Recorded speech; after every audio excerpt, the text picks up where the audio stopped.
Welcome back. Day 3 of the Delhi Assembly session was full-on high drama. The BJP and the Aam Aadmi Party face-off is intensifying 2 days after AAP MLAs were suspended from the Assembly for creating ruckus, commotion for shouting slogans. AAP MLAs now were stopped from entering not just into the Assembly chambers but into the premises itself. They sat on the streets then and with Jai Bhim posters, with B.R. Ambedkar posters. LOP Atishi led that strategy. She had a direct face-off also with the Delhi police personnel, asking them how can they be denied entry. Now, this, remember, was at a time when the BJP is tabling CAG reports and is cornering the Aam Aadmi Party, especially the former government, with regard to corruption charges. Here's what happened on the ground. हाँ जी sir, क्या matter है? क्या matter है? वो order दिखा दीजिए। उनको दिए थे जहाज को। आप ऑर्डर दिखा दीजिए, क्या कहाँ से बैन किया? ये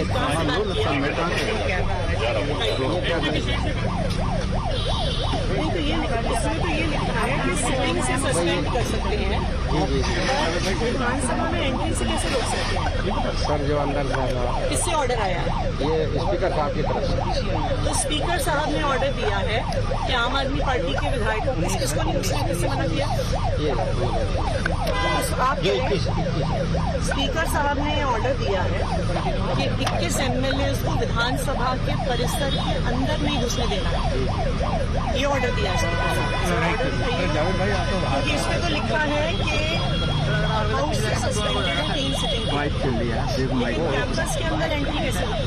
वो तो हमने बात करके होगा। ऑर्डर दिखाइए, अभी किसने दिया है? अभी नहीं, ऑर्डर किसने दिया है? आपको किसने कहा? ये हमारे सेक्रेटरी साहब की तरफ से ऑर्डर है। सेक्रेटरी विधानसभा की तरफ से ऑर्डर आया है, मतलब आदेश दिया उन्होंने हमारे कहाँ पे दिखा है? कहाँ पे लिखा है कि दिल्ली विधानसभा के परिसर से बैन है? गाड़ी आ रही है वहाँ से उधर से अलाउ करना। बताइए क्या है? क्या ऑर्डर? तो आप कह रहे हैं कि दिल्ली विधानसभा के परिसर में ही आपको बैन करने का ऑर्डर मिला हुआ है? बताइए।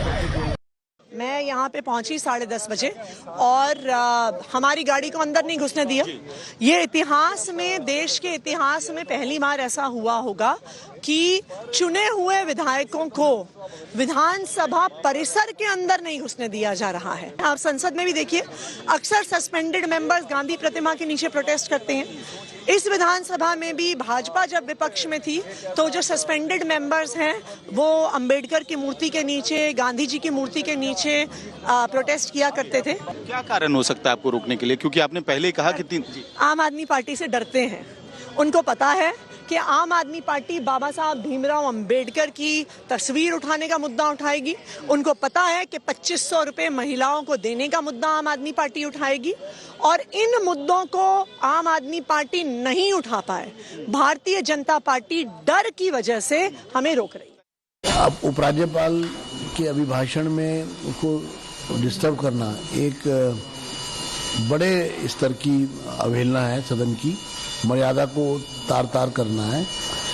क्योंकि ये सामान्य प्रक्रिया है, अगर सदन से बाहर निष्कासित होगा कोई सदस्य सदन की अवहेलना करने पर या सदन की मर्यादा को तार-तार करने पर, तो फिर वो सदन का अर्थ है विधानसभा परिसर, तो वो परिसर से ही उसको बाहर जाना होगा और जब उनका निष्कासन समाप्त हो जाएगा तो वो बाकायदा सदन के हर हिस्से में, हर जगह वो भाग ले सकते हैं। तो सर, आम आदमी पार्टी के विधायक गेट पर हैं, वो कह रहे हैं कि उन्हें एंट्री नहीं मिल रही है। अब वो ऐसे कानून का उल्लंघन करेंगे तो कैसे चलेगा? उनका कहना है कि सिर्फ नारे लगाए थे जय भीम के और उस वजह से एंट्री नहीं दी जा रही है। नहीं, वो LG ऑफिस में नहीं, जब वो LG का अभिभाषण चल रहा था तब नहीं लगा सकते। जो बाहर काम कर रहे हैं आके अंदर भी उन्होंने यही करना था। और मैं आपकी जानकारी बताऊं, जब विधानसभा से कोई बाहर करा जाता है तो विधानसभा से बाहर होता है, विधानसभा परिसर से बाहर होता है। अगर उनको ज्ञान नहीं है तो इसमें मेरा कसूर नहीं है, क्योंकि 10 साल उन्होंने तो कोई कानून मानना ही नहीं। बाबा साहब अम्बेडकर जी के संविधान को भी नहीं माना। वो तो पीठ के पीछे फोटो लगाते हैं, हम तो पूजा करने के लिए सामने लगाते हैं। विधानसभा के बाहर हंगामा हो रहा है, आम आदमी पार्टी के विधायकों को कहना है कि उनको अंदर आने नहीं दिया गया। नहीं, वो लोग अभिभाषण पे, राज्यपाल जी के अभिभाषण पे उन्होंने जो किया था, उसके आधार पर अध्यक्ष जी ने एक निर्णय लिया। मुझे लगता है उनको अध्यक्ष जी के निर्णय का सम्मान करना चाहिए। ऑपोजिशन जो नहीं है तो वो तो अपने वजह से नहीं है। आप संविधान, आप बाबा साहब की फोटो लेके घूम रहे हैं, पर बाबा साहब के बताए हुए संविधान को तो मानना चाहिए आपने। जब राज्यपाल, उपराज्यपाल जी एड्रेस कर रहे हैं विधानसभा को, सत्र को, तो उसमें साफ लिखा कानून के तहत कि आप सभी माननीय सदस्यों को बैठकर सुनना होता है। अगर आपने विरोध भी करना है तो आप, जब आपकी बारी आएगी, जब आपको मौका दिया था बोलने का, जब आप बोलिए। आप तो अराजकता फैलाते हैं सदन के अंदर।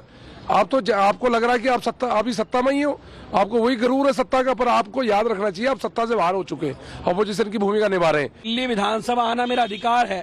दिल्ली के लोगों ने, मेरी विधानसभा के लोगों ने मुझे चुन के भेजा है, और ये लोग यहाँ एंट्री बंद कर रहे हैं। अरे भाई, विधानसभा अध्यक्ष मेरी सदन के अंदर एंट्री रोक बैन कर सकते हैं। मुझे सदन से निलंबित किया, या मैं एक विधायक होने के नाते विधानसभा परिसर नहीं जा सकता? मुझे कैसे रोक सकते हैं लोग? और ये देश के लोकतंत्र में पहली बार हो रहा होगा ऐसा कि जय भीम के नारे लगाने पर, बाबा साहब अम्बेडकर का नाम लेने पर आपको विधानसभा से पहले 1 दिन के निलंबित करते हैं, और फिर सदन में रेजोल्यूशन लाके 3 दिन के निलंबित करते हैं। और उसके बाद आज जब हम सदन में पहुंचे तो सदन के अंदर नहीं, विधानसभा परिसर के अंदर ही हमारी एंट्री को बैन कर दिया गया है इन लोगों ने। ये दिल्ली विधानसभा का गेट है, इसके बाद पार्किंग है, पार्किंग के बाद परिसर है। हमें सड़क पे ही कह दिया गया कि आप इस गेट से पार्किंग में नहीं जा सकते। मैंने कहा कैसे? बोले स्पीकर साहब का स्पीकिंग ऑर्डर है, और उसने सदन के रेजोल्यूशन के निलंबन का एक कॉपी हमें दिखा दिया। हमने कहा ये तो हद है। मैंने स्पीकर से बात करने की कोशिश करी, स्पीकर फोन नहीं उठा रहे हैं। एक बात समझिए कि ये दिल्ली विधानसभा का, दिल्ली का अपना रूल बुक है, विधानसभा के रूल बुक से चलेगा। ये विजेंद्र गुप्ता जी के ह्यूमन फैंसी से नहीं चलेगा। दिल्ली विधानसभा में जिस कुर्सी पर वो बैठे हैं, हमने सर्वसम्मति से उनको बैठाया है। हमारे अधिकार की संरक्षण की जिम्मेदारी स्पीकर की है। वो स्पीकर ही हमारे प्रिविलेज का, विशेषाधिकार का हनन कर रहा है। प्रदर्शन के लिए कहाँ जाएंगे आप?